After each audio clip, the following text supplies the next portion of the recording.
Churchill detested the Soviet Union. He described them as a league of failures, the morbid, the deranged. Everything in Churchill was against this system. Do we know why Churchill hated them? But this was not public. I found in the National Archives a quite extraordinary file, which was to turn all the Allied forces against him. And they said the only way you can do this is to bring on side. It's worth focusing on that one day, 22nd of June, 1941, when Hitler invades the Soviet Union. He had to take a very brave political decision. He had to perform the greatest political U-turn of his career. He recognized it was an alliance with the devil from the beginning. I mean, he actually says words to this effect, which is, suddenly Stalin sits up and takes notice. And in fact, his interpreter at the time stands up at that point and says, we're going to win the war. Do we know anything about that drunken night between those two leaders? At the end of that evening, Churchill comes back to the dacha and he said, there was a very, very powerful America First movement at the time. And they were saying, we should not be supporting Stalin. They were actually saying this is absurd. This was a tough sell for Roosevelt. Although he might have compromised to work with Stalin, he would never compromise to work with the Nazis. He recognised it for what it was, which was a completely monstrous, hideous, murderous political system.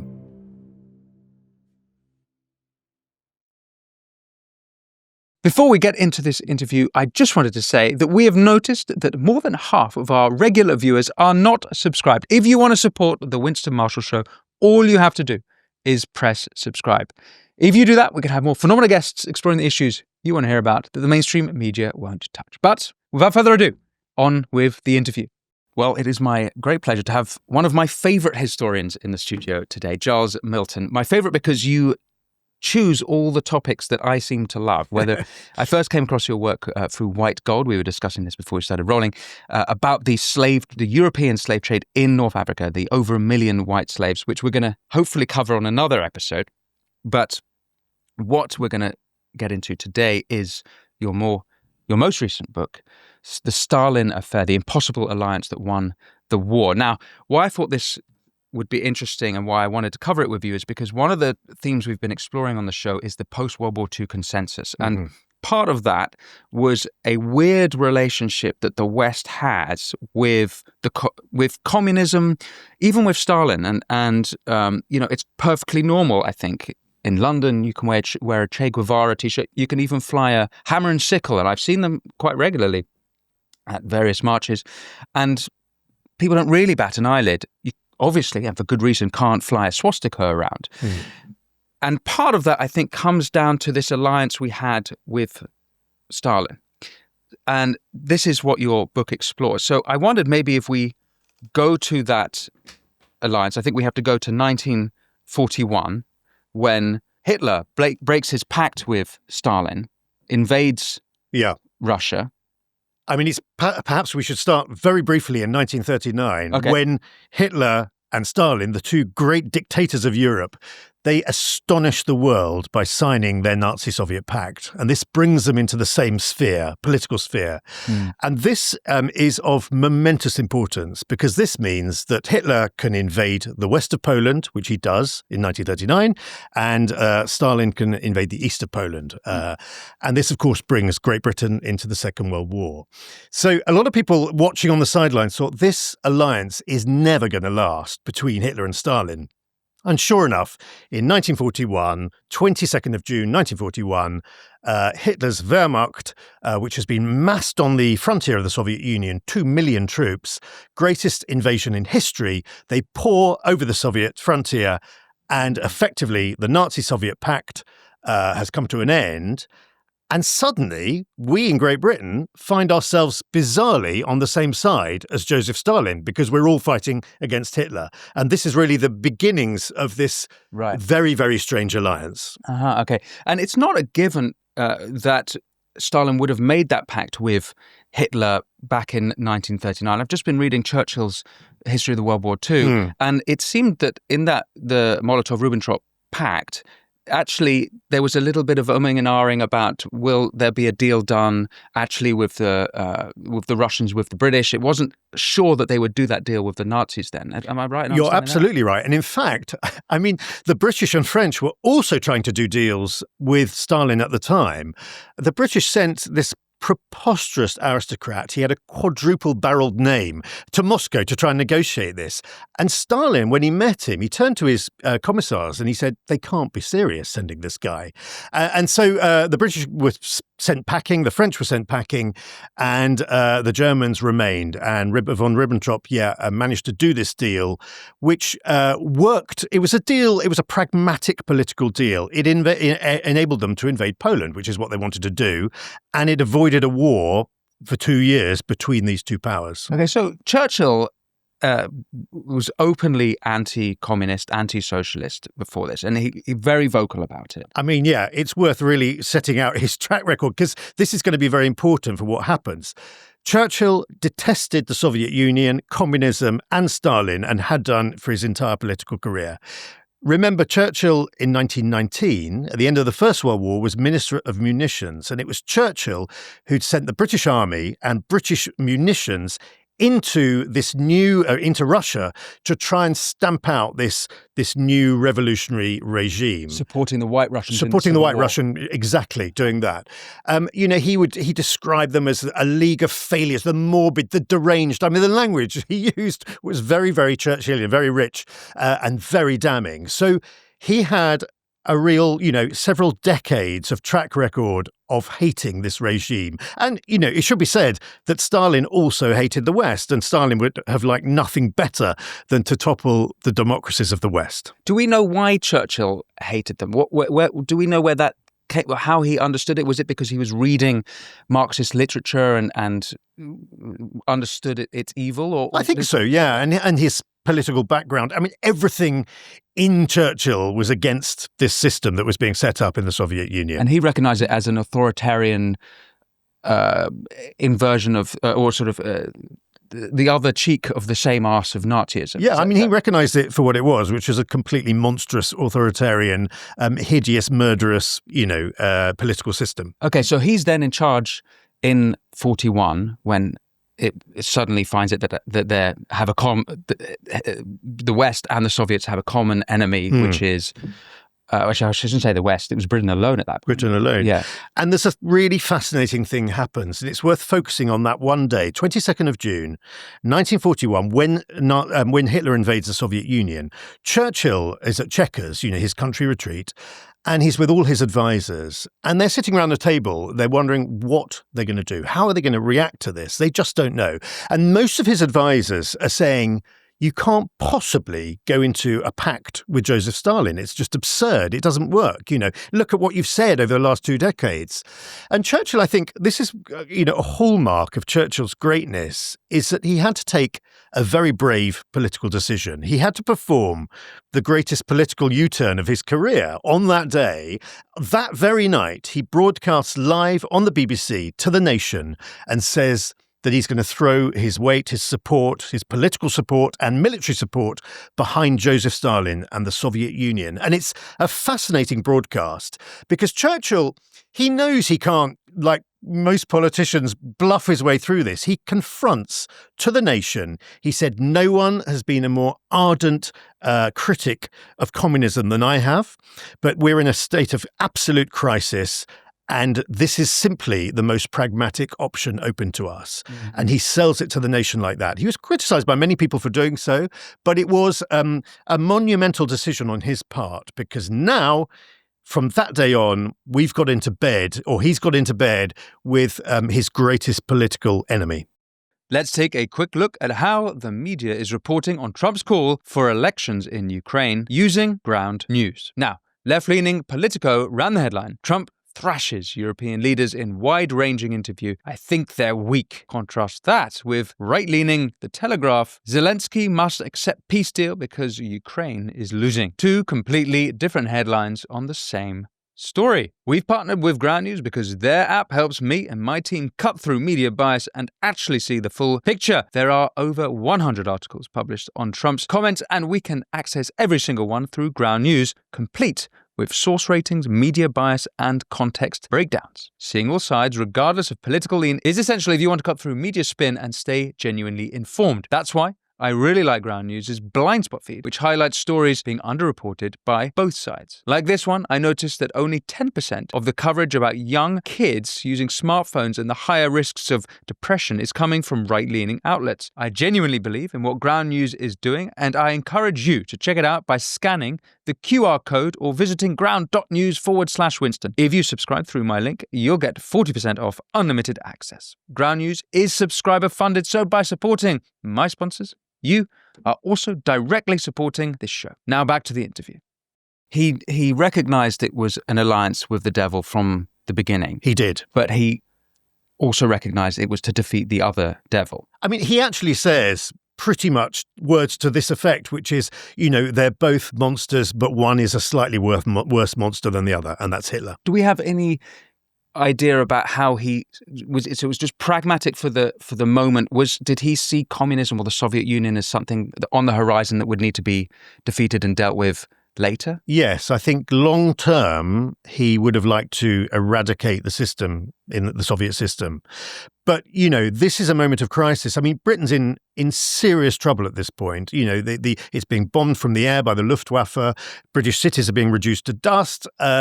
This is not a time for long-term reflection. They're desperate. No, it really is a case of them being desperate. The Americans in yet. And he's desperately on the phone to President Roosevelt saying, help us, we're sinking, we really need American aid. And for a long time, Roosevelt procrastinated. I guess, could Churchill have had a different approach, which is like, I don't need to make an alliance with the communists. We're just going to fight the Nazis here. What happens in the East isn't my business. And we don't need to send them help. Because am I right in understanding the British then send aid to the Russians? Yeah, massive. I mean, more of it eventually will come from America, but Britain does as well. But I think, again, there's a pragmatic approach here that both Churchill and later Roosevelt see the advantages of enormous numbers of Hitler's troops being killed by the Russians on the Eastern Front. This is going to help the war in Western Europe. When eventually D-Day comes about, the liberation, in 1944, this has been greatly aided by the fact that, so many German troops have lost their lives in the Soviet Union. And so how much aid were we giving the Russians at that point? Because Churchill is constantly on the phone to Roosevelt and sending his letters begging for more and more help. And yet we had enough to give to the Soviets? We didn't have very much to give at all at first. And this is one of Stalin's grouches. He said, well, it's all very well, but you're not offering me anything. And ultimately, most of the stuff would come from America. But a critical event happens in the summer of 1941, where Churchill sends Lord Beaverbrook, who was the nation's most powerful press baron at the time, who was the proprietor of the Daily Express, the world's biggest circulation newspaper at the time. He sends Lord Beaverbrook and Averell Harriman, who was this multimillionaire American businessman who'd been appointed as Roosevelt's personal envoy to Winston Churchill. So Averell was based in England and largely based in Chequers, working alongside Winston Churchill. These two men are sent to the Soviet Union because Churchill wants to know. He doesn't know anything about Stalin, apart from the fact he's a mass murderer, and he wants to know about him, and he wants to know, more importantly, is Stalin serious about fighting this war against Hitler, or is he going to throw in the towel, in a couple of months down the line? I'd like to come back to those. Yes. But you say that Churchill knew he was a mass murderer, but the Red Terror is later. It's in the 50s, it's after the war.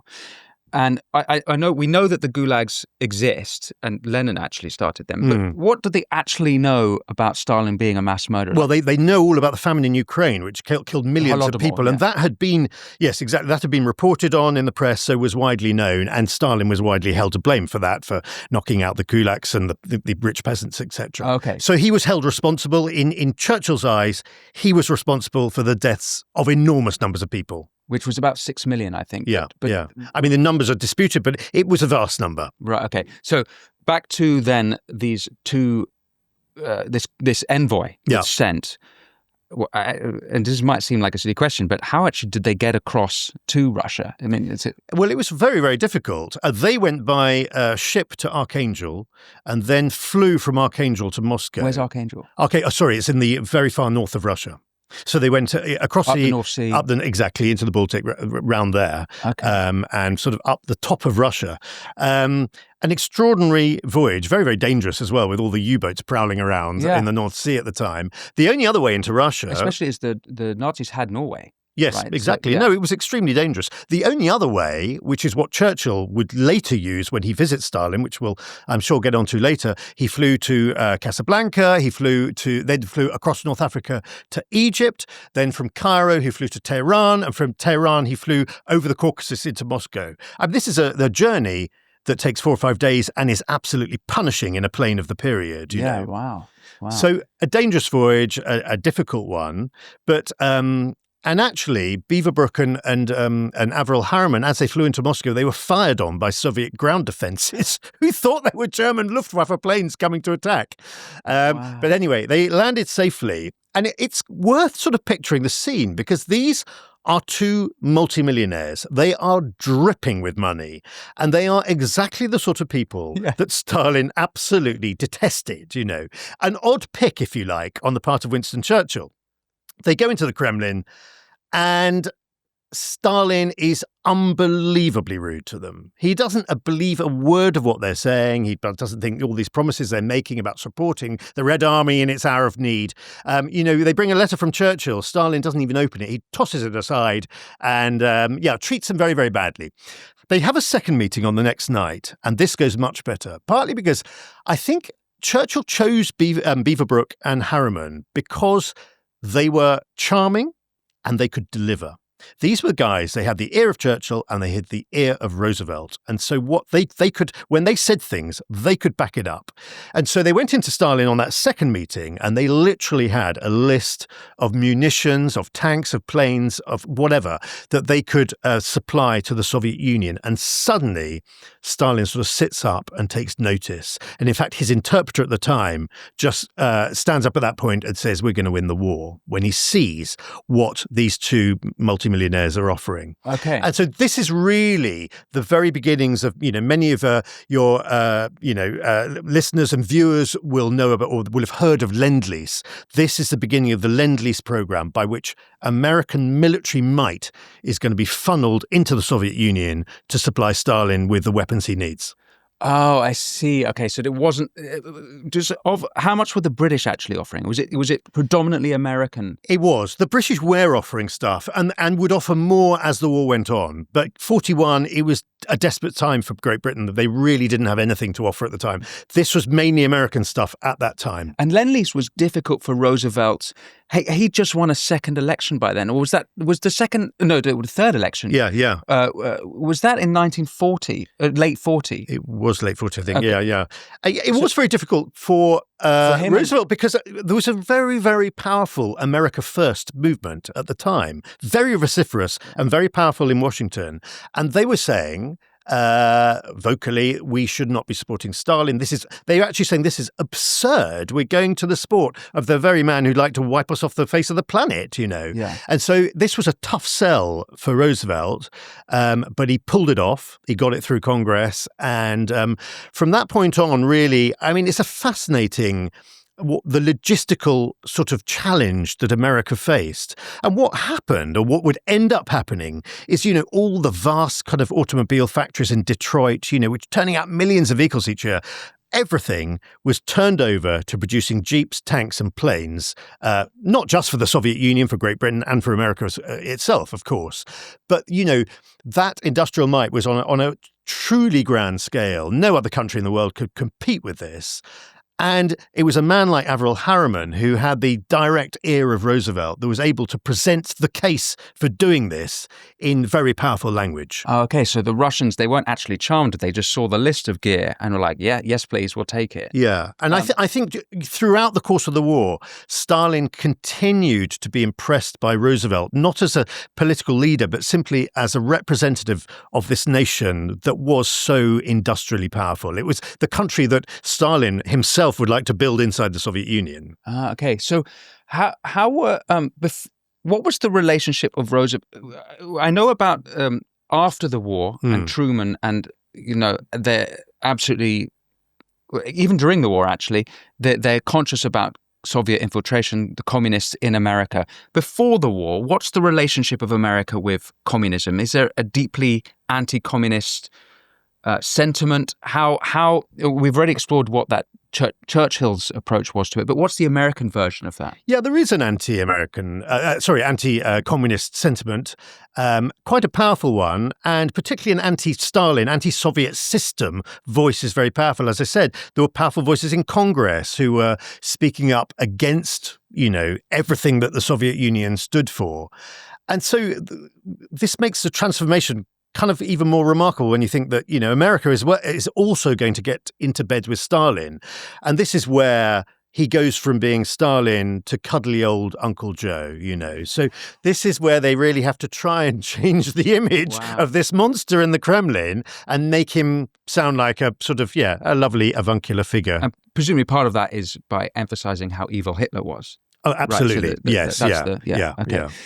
So back to a practical question, how does the weaponry and munitions get from America to Russia? Is it via the Bering Strait? Well, that's a fascinating one because it was the Arctic convoys, of course. They were shipped across the Atlantic. The ships would stop in Iceland, often do a turnaround in Iceland, and then new ships would go on from Iceland to Archangel, again, right up in the north of Russia. The problem with the Arctic convoys is you have prowling German U-boats which are sinking them. And by 1942, they're sinking them so dramatically, and so much military hardware is going to the bottom of the North Sea that they have to stop them completely, to Stalin's, absolute horror. And they have to think of another way around this. How the hell are we going to get stuff into the Soviet Union? And Averell Harriman, this envoy to Churchill and later to Stalin, he hits on a rather brilliant idea. He is a railroad man. He runs the Union Pacific Railroad, which is this massive company in America. And he looks at a map and he realizes there's a railroad that runs right the way up from the south of Iran to the north of Iran and then into the Caucasus and the back door of the Soviet Union. And he says, hold on a minute, we should be using this railway line. The British had tried to use it, but very ineffectively. They brought over steam trains from British India. When you're crossing a desert and your steam train needs a lot of water, it's not the greatest place to, run a steam network. Averell Harriman looks at this, says we need diesel locomotives. We've got them in California, brings them over to Iran. This all happens in a matter of weeks. Brings over 42,000 railway men to run this operation. I mean, it's on such a huge scale. And kind of overnight, this new way of delivering weaponry to the Soviet Union is opened up. So are they getting shipped around to the Persian Gulf? Yes. So around Africa, around the southern tip of Africa. Yeah. Oh, okay. Into the Persian Gulf, and then they're loaded onto trains at that point, and then taken into the Soviet Union. Okay, so we have this. The meeting goes well then with Stalin. What is the? How does the relationship develop after that? So, Stalin, he is constantly calling for a second front. He desperately needs the British Americans to take some pressure off the Red Army, which is being absolutely pummeled on the Eastern Front. I mean, the Germans are advancing. They have 3 battle groups. They're advancing deep into Soviet territory. And, by November, December 1941, they're knocking on the gates of Moscow. They're 20, 30 kilometers away. They can see the gilded domes in the distance. So Stalin is in a very desperate situation. He evacuates the city. All the embassies are moved out. They're moved far east, so they're out of reach of the Luftwaffe. But it looks like Moscow is going to fall. There's a real crisis point at this point. Okay, and so, but by that time they have the Lend-Lease has begun. So that's begun to kick in. Yeah. Okay, so what then occurs? How does Stalin push back against that? Lend-Lease kicks in. American weaponry starts to arrive in the Soviet Union, but there's another arrival that comes at exactly this point, which is greatly beneficial for Stalin, and that is the winter. And this, of course, stops the German army in its tracks and saves Moscow. because Moscow will not fall ever to the Wehrmacht. They are, of course, knocking on the gates of Leningrad at the time, now St. Petersburg, of course, and down in the south, Kiev as well. The German army is spreading out, but it's halted at the gates of Moscow. And this is going to be this is a crucial sort of the first turning point, the first setback, if you like, for Hitler. Okay, and so would presumably then, without that winter, and without American and British supplies, would Stalin have had even a chance of fighting back?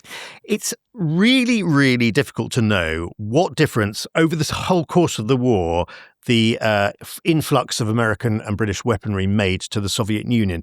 Now, both Stalin and Khrushchev said in private that they wouldn't have won the war without it, but they would never, ever say that in public. Okay. Certainly by 1944, there was so much American weaponry in the Soviet Union. So many jeeps, so many tanks, and not just tanks, it was also the raw materials. So the Americans were shipping in high-grade steel. They were shipping in aluminium, which was really important for tank engines, which the Soviets couldn't produce. So, and they were shipping in food as well, of course, because the Soviet Union was virtually starving. Massive quantities of grain were being taken into the Soviet Union. That's been overlooked completely by the history books. There was starving because that normally have come from Ukraine and the exactly Nazis. That had all been occupied and destroyed by the advancing Wehrmacht. I see. Okay, and what were the capabilities of the Soviets in terms of manufacturing? Were they able to produce any of their own? Well, they were, but the problem was, most of their industrial plants were situated in land now occupied by the Wehrmacht. Right. So they'd lost that. But what they'd done, there'd been this great process of dismantling factories and moving them east beyond the Ural Mountains. But the problem is, it took a long time to take a factory apart and rebuild it 2,000 miles to the east. So there was a hiatus. There was a period where they had very little weaponry, and they were unable to produce much weaponry as well. And this was really that crisis period around the end of 41, beginning of 1942. And there are three great meetings, aren't there, between the world leaders of Stalin and Churchill, although eventually it's Attlee, and then Roosevelt, of course, dies near the end of the war, and he's replaced by Truman. But there's three great meetings between the leaders of these three nations, the main allied nations, and the first of them is in Tehran. It is, but the three are, just for the record, the three are Tehran, they're at Yalta, and then they're at Potsdam in the summer of 1945. But Tehran is preceded by a very, very important meeting, and I think it's worth touching on, which is where Winston Churchill, in the summer of 1942, he decides to go to Moscow to meet face-to-face his arch-enemy, Joseph Stalin, now turned into an ally. And it's an absolutely fascinating meeting, because Churchill arrives and is taken into the Kremlin, and they sit down in Stalin's office, and it is a disaster. Stalin is rude. He insults Churchill. He gets it in any possible way. He sort of needles him. He really gets under his skin. He even brings up the Gallipoli landings from the First World War. And he says to Churchill, they failed because of stupidities in planning and execution, knowing full well Churchill's involvement in the Gallipoli landings. So he really profoundly insulted Winston Churchill. And Churchill that night, he goes back to the dacha where he's staying with his aides, and he said, I'm flying home, I'm tearing up the alliance, I'm having no more to do with this monster in the Kremlin. And he's deadly serious. And his aides start, they're saying him, they're begging him to stay. They say, you cannot do this. This is the end of the alliance. This is a disaster. This is brilliant for Hitler. You're tearing up the alliance. And this is one of the sort of key characters in my book comes in at this point, and that's the British ambassador in Moscow, Archie Clark Kerr, who's a consummate diplomat, a friend of Winston Churchill, who knew his strengths but also knew his weaknesses. And he says to Winston Churchill, are you really going to let this ignorant peasant of a man in the Kremlin, send you back to London? Are you really going to let him destroy this relationship? And Archie persuades Churchill to go into the Kremlin one more time, just him and Stalin face to face with an interpreter. He said, get drunk with him. Just do whatever you can, but come back. I want you to be basically best buddies with Stalin by the time you come out. And sure enough, at the end of that evening, Churchill comes back to the dacha, having drunk an awful lot of Caucasian champagne and Russian vodka. And he says, I've cemented a friendship with Stalin. And it's a really key moment, really, because this is going to keep the alliance on track for the rest of the war.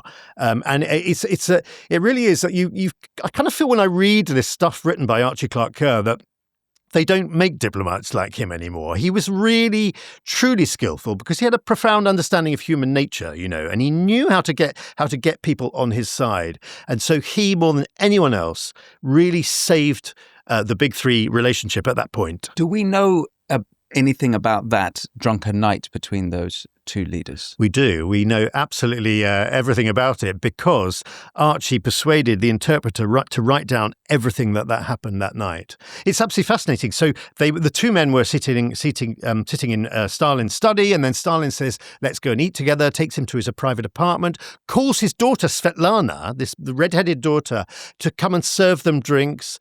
And he has this array of alcohol in front of them: champagne, wine, Caucasian wine, which was what Stalin drank, vodka, and this very, very high alcohol vodka. At which point the British interpreter turns to Churchill and said, "Sir, do not drink this.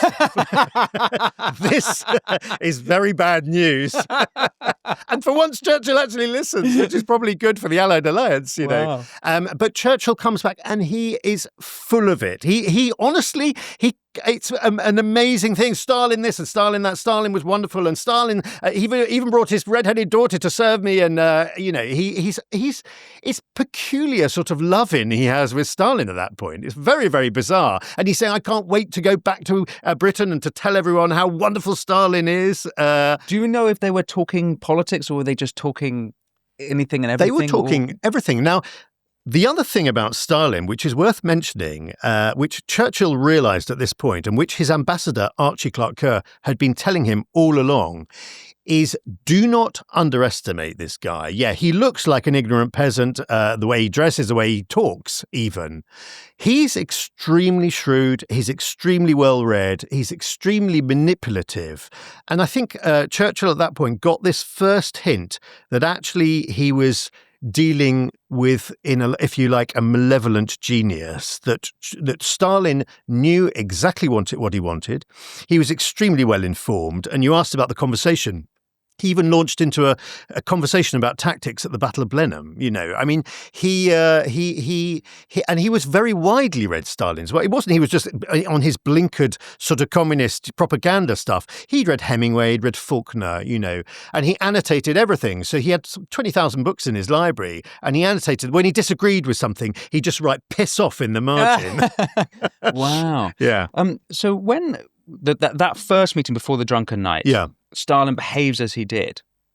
What does that tell us about Stalin's character? Presumably, tactically, that was foolish in that he must have seen Churchill as an ally of some sort against the Nazis, or at least part of the relationship with America must have tied up with Churchill. Why did he think it would be a good idea to be so rude? Or it's impossible to fathom Stalin, I think, sometimes. And in fact, the three people who are closest to Stalin during the war, or two people, Averell Harriman, who was then posted to Moscow and worked alongside Stalin in the Kremlin, and Archie Clark Kerr, who likewise worked alongside Stalin in the Kremlin, seeing him day in, day out.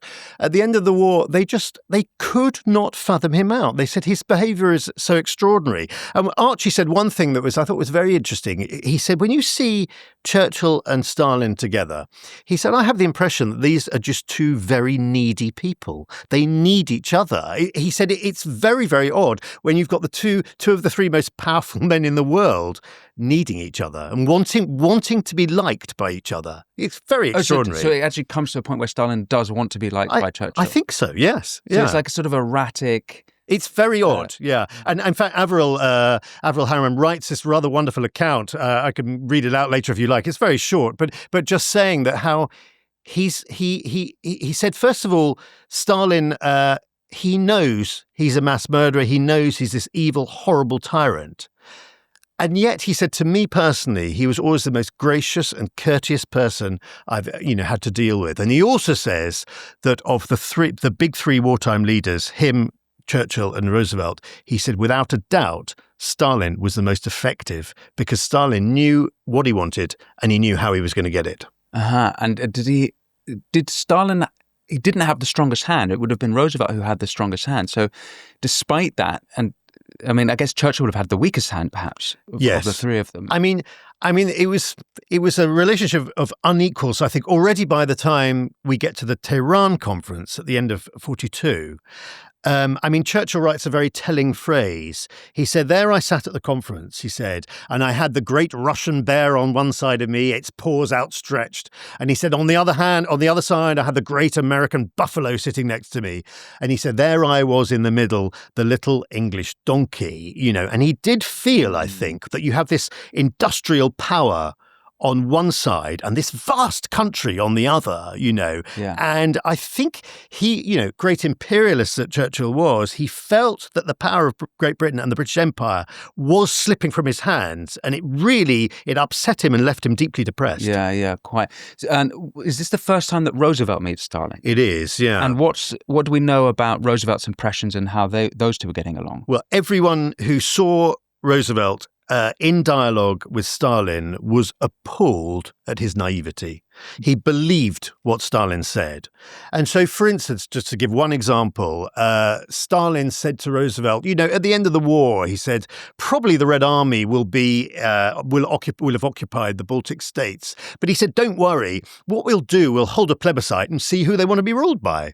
And Roosevelt sort of turns to him and says, well, that's a jolly good idea. I support that. And all his aides are sort of clutching their head in their hands saying, does he not realize that any plebiscite run by Joseph Stalin is quite likely to go the way that Joseph Stalin wants? And so begins the deal with the devil where it's starting to backfire. Yes, absolutely. Yeah. The other thing is worth mentioning at these great conferences, Tehran, Yalta and Potsdam, is the ability of Stalin to modify his language. And this shows a sort of interesting understanding of human nature, if you like. So when he's dealing with his own people, he issues commands that are to be obeyed. There is no doubt in his mind, he leaves no doubt about what he's saying.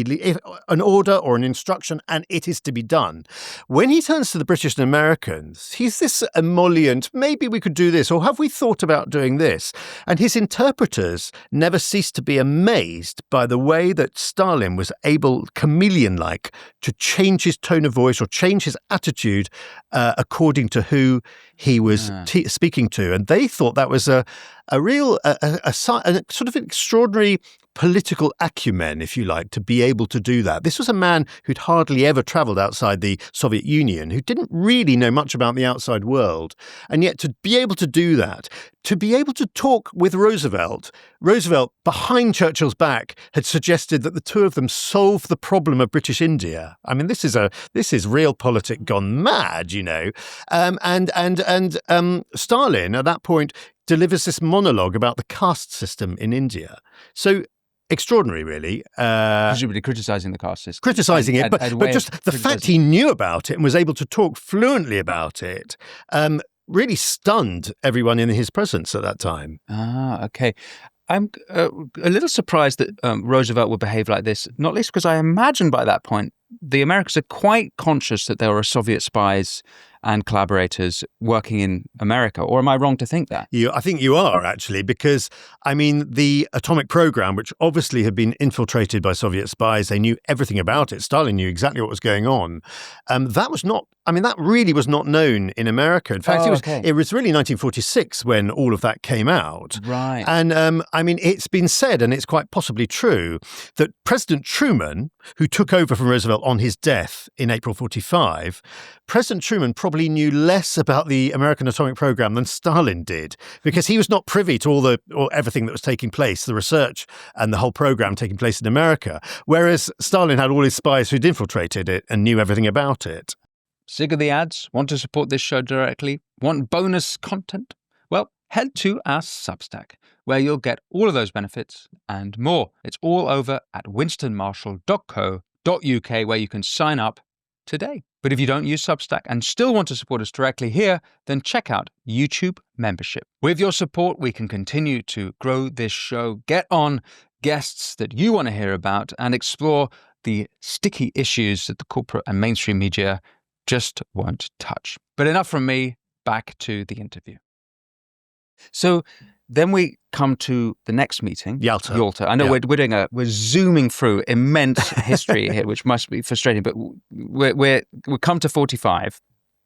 And how have the relationships between these three men changed and developed over that period? So Yalta is the most fascinating conference. This sees Churchill and Roosevelt fly into the Crimea with hundreds and hundreds of staff. They bring all their food, cutlery, crockery, everything. This is extraordinary. And then they face this 6-hour drive down to Yalta, which has been completely destroyed by German troops. They're housed in these vast palaces in Yalta. And they will come, face to face to really, the point of the Yalta conference is to sort out the architecture of the post-war world. Who is going to get what and how is it going to be ruled? So the Yalta, on the opening night before the conference actually starts, in fact, Stalin pays a visit on Roosevelt. It's a very interesting evening they have. Roosevelt mixes vodka martinis, as he was accustomed to do, and complains to Stalin that there are no lemons. And the next day, Roosevelt wakes up and opens his bedroom door, and there is a lemon tree covered in lemons, which Stalin overnight has had flown in from the Caucasus, wow, to make a point. Anyway, the conference gets off the ground. Roosevelt looks terrible. Everyone who sees Roosevelt can't believe how pale, ashen-faced, and how just he's not really functioning properly. And there's a good reason for that. He's dying and will be dead, in just a few months. So the conference is in February 45. He's going to die in April 45. And he's so ill that one of the sessions actually has to be held in his bedroom with him in bed. Churchill, as well, is not on form. He's old. He's tired. He's been running the war for the last, 4 or 5 years. He's just exhausted. Yeah. And as one of his aides, Cadogan, said, he's drinking bucketfuls of Caucasian champagne. They're trying to stop him drinking all the time. Only Stalin himself is really on form. And Stalin is in a very, very strong position indeed, because the Red Army by now is in control of pretty much all of Eastern Europe, of the Baltic states, of much of Central Europe. It's in Poland, and it's kind of knocking on the gates of Germany. So Stalin is there, sitting there, aware that really his army already controls the territory he covets at the end of the war. So it's a very unequal relationship by February 1945. Okay, so part of the theme of the show, as I mentioned, was exploring the post-war consensus. But here we actually have sort of the practical division of the spoils, I guess. Yeah, they're literally sitting down with maps and deciding who gets what. So one aspect of this, which is odd for the British, is that we joined the war upon the Nazi invasion of Poland. Yes. And so you might rightly argue, I think, that one of our war aims was the defense of Poland. Yes. Which we did not achieve because we handed it to the Soviets. Yes. So in a way, I mean, in terms of defeating the Nazis, yes, we won that aspect of the war. But in terms of defending Poland, the very reason we entered the war, we lost. I'm so glad you mentioned this, because often people don't mention Poland, and Poland is absolutely crucial at Yalta, but generally for the post-war period, because what happened is at the Yalta conference, Churchill delivers this very powerful monologue saying, for me, Poland is a matter of honor. And you're right, Britain came into the war because of Poland. And this is Stalin, again, his mastery of language. He just turns to Churchill and said, if Poland is a matter of honor for Mr. Churchill, then it's a matter of life and death for the Soviet Union. And so what Stalin has done very very deviously, there's been the Polish government in exile in London throughout the war, which has been functioning in London. He sets up a second government in exile in Moscow, full of communists. And through that government in exile, he encourages the Warsaw Uprising in 1944, where you'll see this mass uprising against the Nazi occupiers. Now, he does this on the... He gives the impression that the Red Army, which is, after all, just outside Warsaw at this point, will come to their aid. But once the Warsaw Uprising happens, he refuses any aid. And in fact, in an absolute act of total cynicism, he's encouraged the Warsaw Uprising to ensure that as many of the elite still left in Poland will be wiped out by the Nazis.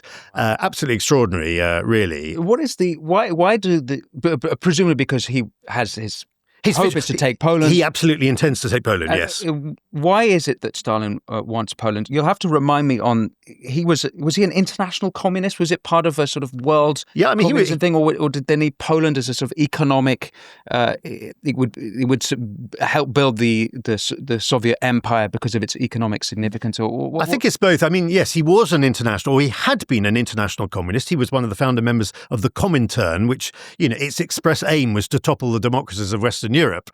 But I think by this point, it genuinely was a buffer zone as well, that, no one would be able to invade the Soviet Union without going through Poland. Well, if you control Poland, you've made it that much more difficult. So I think that was... but of course, let's not forget, he didn't just want Poland, he wanted Germany as well. And then you have, of course, then we'll probably come on to the post-war division of Germany and what happens there. But he wanted, as much territory as was possible. It's worth pointing out, because I think it's very interesting, that ideologically, Stalin underwent a dramatic shift during the war, that I think he realized that the Soviet people would fight for Holy Mother Russia, but they might not necessarily fight for the Soviet system. Yeah. And so he has this great transformation in 1943. And my ambassador, Archie Clark-Kerr, who I mentioned earlier, he's astonished one day. He goes into Stalin's study, and the portraits of Marx and Engels have come down, and they've been replaced by Tsarist generals, Tsarist heroes. Wow. And at the same time, suddenly the churches are opened again. Suddenly, Stalin reinstalls a patriarch on the throne, the patriarchal throne of the Orthodox Church of Russia.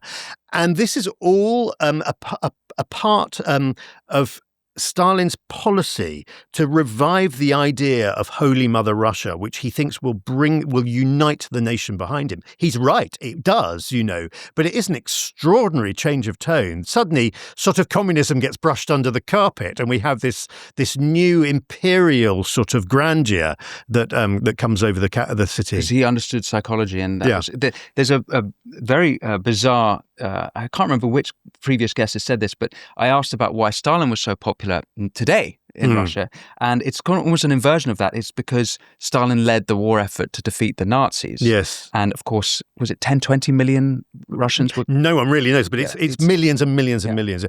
On that, you're right. I mean, statues of Stalin are going up everywhere. Going up? Yeah, they're being put up everywhere in Russia. In Pskov, for example, they've just erected a huge, great statue of Stalin, blessed by the church and everything. Yeah, absolutely extraordinary. Wow. And there's even stories of Volgograd being renamed Stalingrad again. So, no way. It's a really weird phenomenon taking place. Wow, that's absolutely astonishing. So, Yalta is they decide on how they're going to carve everything up. Presumably, Churchill's still not got a great hand. He's kind of at the mercy of these two emergent empires. And what's the... Before we leave Yalta, because this is also just before D-Day, that's on the horizon. This is the last time Roosevelt is with either of them. It is, yeah. Right. So, is there any other significance to Yalta? Well, of course, the United Nations is the other big topic for discussion. This is Roosevelt's great sort of idea that he wants the UN to be the world's policeman at the end of the war. And he's trying to get Stalin to sign up to it. Stalin is very reluctant and sort of reluctantly does sign up at the end. And so Roosevelt goes away happy at that. He's also very happy that Stalin agrees to join the war in the Far East, which is, proving immensely costly in American lives. Waging war on Japan. Yeah, exactly. War against Japan, which he will go through with, but he'll come in pretty much on the last day. And so the spirit at the end of the Yalta conference is one of incredible optimism. Everyone goes away feeling that the problems of the world and have been solved, and that the post-war world is going to be a peaceful place, and it's going to be underpinned by the Big Three alliance is going to continue into the post-war world. So this alliance that has helped to crush Hitler, and remember, by February 45, Hitler is obviously going to lose the war, So this alliance, which has won the war, is also going to safeguard the peace. That's very surprising, given what we've already described, particularly with Churchill's understanding of communism, that suddenly Churchill can't possibly think at that point that there's going to be a good relationship with the Soviet Union and communism. It seems quite extraordinary. And Avril and Archie, the two men on the ground who are working alongside Stalin in the Kremlin, they are constantly saying this isn't going to work, We don't know. This is what Churchill said publicly. We don't yet know what he was thinking privately, but maybe we can come on to the operation he wanted to carry out in 1945, very little known about. Yeah, which is? I found in the National Archives a quite extraordinary file called Operation Unthinkable. And this was Churchill's idea, which he asked his chiefs of staff to prepare in 1945, in the beginning of the summer of 1945, which was to turn all the Allied forces in Europe at that time, British, American, Canadian, and others, against the Red Army and have a massive battle to try and snuff out the Red Army once and for all. And the chiefs of staff worked out this very detailed plan. There's pages and pages of documents. They planned that there'd be a titanic sort of battle in what is now Poland, which would, the idea was this would smash the Red Army and basically reduce it to dust. The chiefs of staff realized that the amount of troops, the quantity of troops in Europe at the time, the Allies basically, was not enough on its own to defeat the Red Army. And they said the only way you can do this is to bring the Wehrmacht and the SS on side. And at this point, they realized that politically this was simply impossible. You can't do that. And which is why the file was noted Operation Unthinkable and placed in the National Archives. Yeah, okay. So he would never, although he might have compromised to work with Stalin, he would never compromise to work with the Nazis. Exactly. Okay. So really but this was not public. And in fact, really, the first time Churchill publicly stands up and condemns Stalin is going to take place in the following year, in 1946, when he delivers his famous Iron Curtain speech in Missouri in America. Remind me what he says then. He says, the famous phrase is, he says, this speech is where, on a world stage, he publicly tears up this alliance, and says this is finished, it's over, Stalin has gone from being wartime ally to enemy. And the resonant line was, from Stettin in the Baltic to Trieste in the Adriatic, an Iron Curtain has descended over the continent. Right. And it was a speech that was roundly condemned around the world. The British government, the Labour government, was shocked by this speech. Politicians in America were shocked by this speech. Everyone was turning to Truman and saying, did you know what he was going to say? Truman had read the speech on the train to Missouri. He said, no, I didn't have a clue what he was going to say. Classic politician's answer. Okay. So back to your earlier statement that people left Yalta thinking very positively, well, Roosevelt's dying, nearly dead.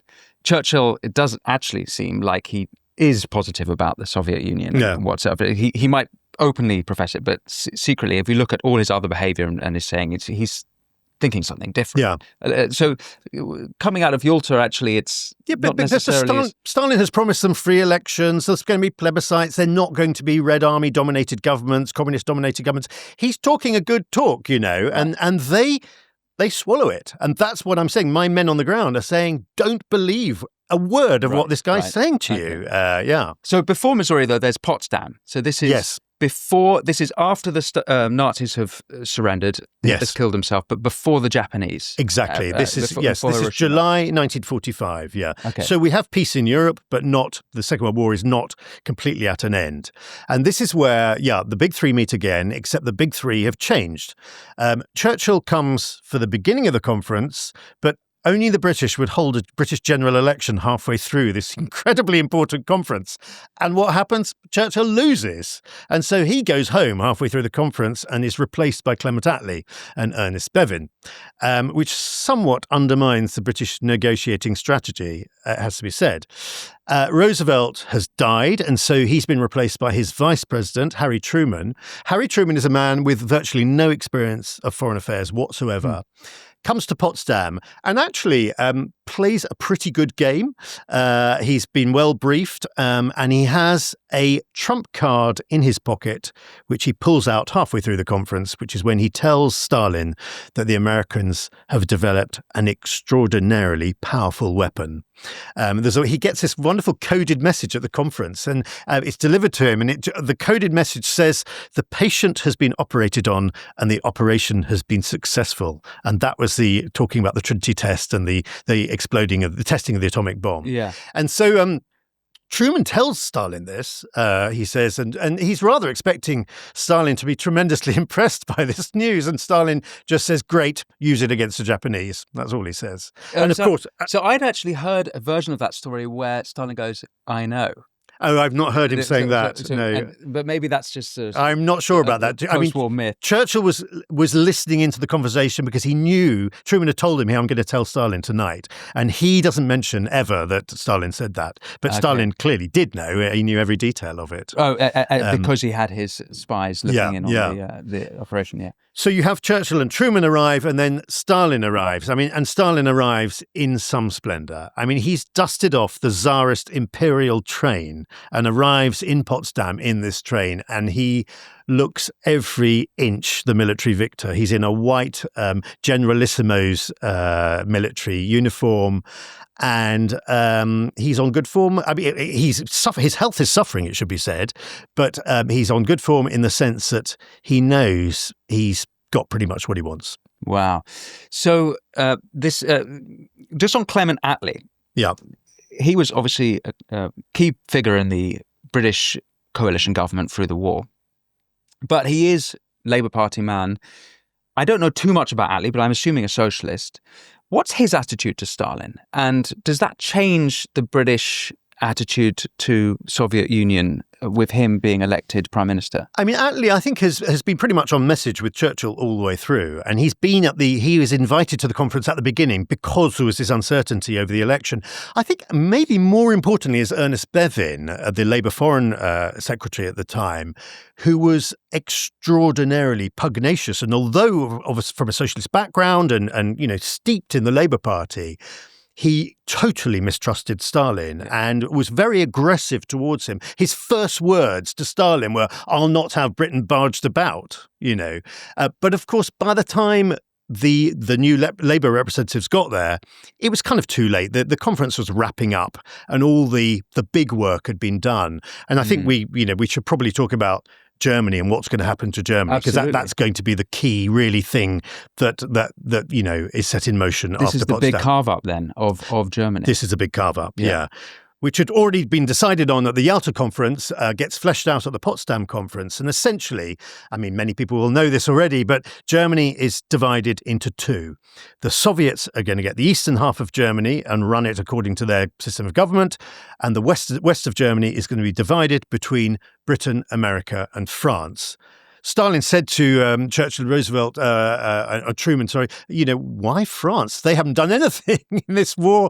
And but Churchill was very insistent that France had a role to play in the post-war period, and he wanted France to be there. I would have gone against Churchill that hearing about reading about how they surrendered. Although de Gaulle would have been involved, right? And so the honour of France was sort of contained in him and the Free French. Yeah. But I think also Churchill was aware that in this uncertain post-war world, France was a power to be reckoned with, and you wanted them on your side. I think at the very least as a ballast against... Exactly, as a ballast. Remember as well, all the American troops are going home. I mean, Europe is being emptied of American troops, and this is a source of real concern for Churchill as well, because he thinks, if something goes wrong, there's no one left to fight except, the remnants of the British Army, really. Right. Anyway, the point is that Germany's divided into two. And when they come to Berlin, of course, had been the great prize in the Second World War. All those troops landing on D-Day, they'd be chalking on their tanks, to Berlin. This was the ultimate goal. But the Soviets got there first. The Soviets controlled the city. But the decision was to divide Berlin in exactly the same way that Germany itself was divided. So the Soviets get the east half of the city, the Brits, Americans and French get the west half of the city. But if you look at a map, Berlin sits fairly and squarely in the Soviet-occupied area of eastern Germany. And it didn't take a military genius to look at a map and think, if the Soviets wanted to cut the road and rail links into West Berlin, we'd be completely stuffed. We'd have our garrisons there. We wouldn't be able to resupply them. We'd be responsible for 2.5 million Berliners in the western sectors.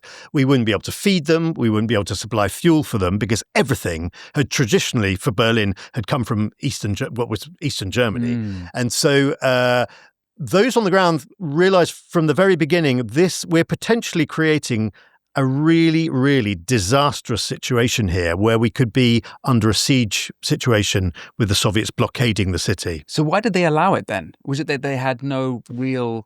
I think there was no real hand. I think also they thought there's no way Stalin is going to, would ever, dare to do that.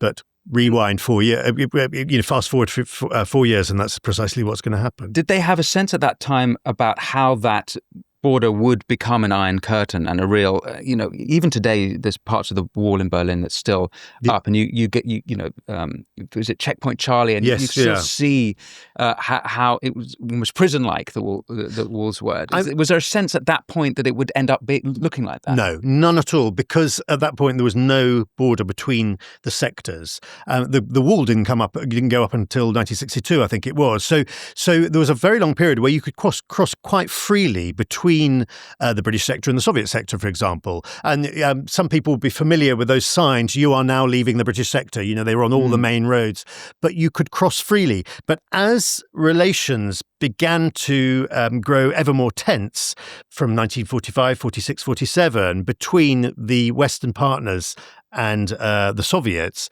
there began to be a more sharply delineated line between the sectors. So you begin to get barriers erected and then barbed wire fences and then, gun emplacements. And we're gradually moving forwards to the formal division of the city. Yeah. And there's also a division of Vienna. It gets absolutely, yeah. And, famously, the film The Third Man, which of course goes into that. Very similar situations at the beginning. Then they have a different story in Vienna. And really everything, the tensions of the post-war, really everything becomes focused on Berlin and what's going to happen to Berlin. So that, I guess, will take us into a whole other history and the Cold War history. But I'm curious on the sort of ideas side of things here in this period. And we looked at a lot at Karl Popper because he's perhaps one of the most famous of the post-war philosophers, who himself was an Austrian Jew who exiled to New Zealand, wrote his war effort was The Open Society and its enemies. But you sort of have, despite the fact that so begins this Cold War between the free world and the totalitarian communist world, with literal hard borders that are growing, and this is sort of only getting worse. Despite that, you at the same time have this philosophy where communism is not seen as evil as Nazism, and the authoritarian nature of this empire and this now a civilization where, particularly, through the 50s, many hundreds of thousands are killed in the Red Terror. We know about the Gulag, and where millions were sent.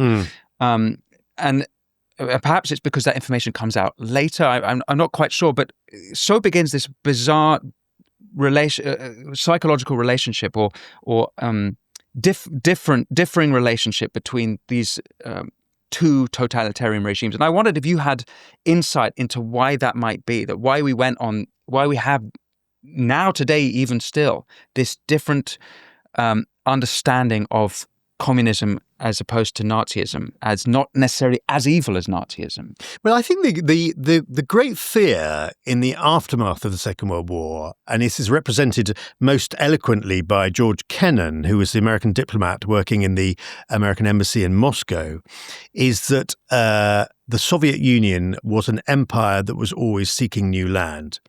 And I mean, this is very sort of interesting given the situation in Ukraine at the moment, that he wrote this famous long telegram, which became one of the most sort of one of the best known documents of the sort of second half of the 20th century, where it had this resonant phrase that the Soviet Union, it doesn't understand the logic of reason, it only understands the logic of force. And this would come to underpin American foreign policy, the formation of NATO, Article 5. All of this is born out of the idea that the Soviets, whenever they can make a land grab, they will. And so... but doesn't that support the idea that practically there's a kind of common understanding that the Soviets are the enemy of the West now? Yes. And yet, maybe I'm even wrong to bring this. Maybe I'm trying to fit two things that aren't quite right together. But Karl Marx, who is the intellectual seed of that empire, and Lenin after him, they don't have there's not a common understanding of this evil ideology. Like everyone understood that Nazis were evil and the Nazi ideology was evil because it was. Yeah. But we didn't have that same thing happen with Marxism and I think you're right. Communism. Yeah. And look, when Churchill had to choose between which one to support and which one to go to war against, he said, well, it's without a doubt Nazism is more evil than the Soviet Union, the Soviet system. Right. Yeah. So maybe it's as simple as that. So having done all this research for your book and covering this amazing history, was there anything you discovered that you think went against common understanding? Do you think that there's any history of the war period that we've not told ourselves correctly? Is there anything you uncovered you're like, oh, actually, I think we're lying to ourselves about this, or we actually misunderstood this aspect of history? I think there's an element of cynical pragmatism that I had not quite considered when I set out to write the book. So, for example, the Katyn massacre, there was this is where tens of thousands of Polish intellectuals, military leaders, etc., were killed in cold blood in the Katyn forest. And the question hanging over that massacre was who committed it? Was it the Nazis? Or was it the Soviets? And so when the Soviets reclaimed Katyn Forest and exhumed all these bodies, there was a great investigation that went on, and press teams were sent in to investigate. And every corpse that was exhumed had papers, letters, diaries, etc., that pointed to the fact that the Nazis had committed this atrocity. They hadn't. Stalin had ordered the atrocity, and this was a monumental exercise in distorting the truth, in really making it look like the Nazis had done it when in fact the Soviets had done it. And what's interesting about that, I think, and that in itself is extraordinarily cynical, but when Churchill is informed about this, and Archie, his ambassador in Moscow, says, of course it was the Soviets that did this, Churchill doesn't want to know because this is an inconvenient truth. And so he just says, maybe it was the Soviets, but it will have been some junior general. It won't have been Stalin, And I think throughout, when you're in bed with the devil, you have to have that cynical pragmatism. But it still surprised me and often astonished me to read it, in the archives. Yeah, and I mean, I like to lift up Churchill, but I'd also keep in mind that the pressure that you're under in these circumstances, I'm not sure. I'm not. I assure you, I'm in no way a Churchill basher. I think he's a quite astonishing individual, and I think that U-turn he performed in June 1941 was an astonishing act of political bravery.